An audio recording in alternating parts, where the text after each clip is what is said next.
यता आऊ।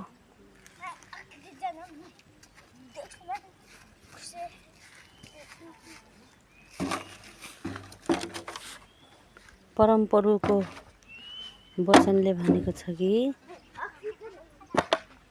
1 थेसलोनिकी 5:16 पदले 16-17ले भनेको छ, प्रभुमा सधैँ आनन्द रहो, निरन्तर प्रार्थना गरिरहो भनेको छ क्या।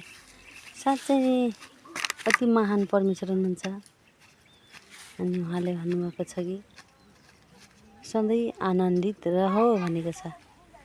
साँच्चै आनन्दित एउटा परमेश्वरले हामीलाई आनन्दित रहो भन्नुभएको छ।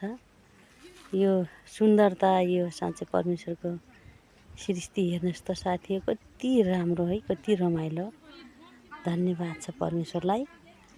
भनेको छ कि फेरि 22 पदले भनेको छ कि 1 थेसलोनिकी 5:22ले भनेको छ सबै खराबीबाट अलग बस भनेको छ।